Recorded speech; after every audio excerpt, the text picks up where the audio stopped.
লোকজন আছেন যারা বিবেক উৎসবটাকে খুব সুন্দর করে আপনারা আজকে এই অনুষ্ঠানটি করছেন, বিবেক চেতনা উৎসব। তা আমাদের আজকে পূর্বস্থলী 2 ব্লক এবং পঞ্চায়েত সমিতির তরফ থেকে আমরা কিছু গুণজন আছে তাদের আমরা একটু সংবর্ধনা জানাতে চাই।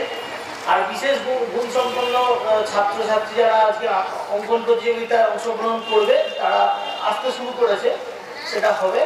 তা আজকে আমাদের এই যে করোনা আবহে আমরা ছিলাম, আমরা দেখেছি এখানে কিছু ক্লাব ছিল যারা খুবই মানবদরদী, মানুষের জন্য ঝাঁপিয়ে পড়ে এই সময় কাজ করেছে। এই লকডাউনের সময় কত জীবিকা নেই মানুষের, কত সমস্যার মধ্যে তারা পড়েছে। এরকম বিশিষ্ট কিছু ক্লাব আছে যাদের আমাদের ব্লকের তরফ থেকে এবং পঞ্চায়েত সমিতির তরফ থেকে আমরা তাদের আমরা ধন্যবাদ জ্ঞাপন করতে চাই। আজকে এরকম বিবেক চেতনা উৎসবের দিন, এটা আজকে এই পুণ্যতিথিতে যখন মানব দরদী স্বামীজির জন্মদিনে।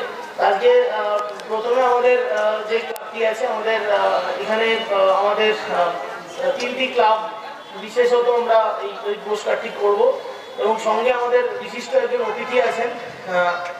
প্রথমে আমি যেটা বলছি যে আমাদের এখানে আমরা দেখেছি ক্রীড়া মিলন সংঘ আছে সৌমিত্র চক্রবর্তীর নেতৃত্বে। এই ক্লাবটি আমরা দেখেছি যে প্রচুর মানুষের জন্য কিন্তু ঝাঁপিয়ে পড়ে ওনারা কাজ করেছেন এবং ওনাদের আমরা সকলে মিলে ধন্যবাদ জ্ঞাপন করছি এবং ওনাদের একটু সম্মান জানাচ্ছি আমরা।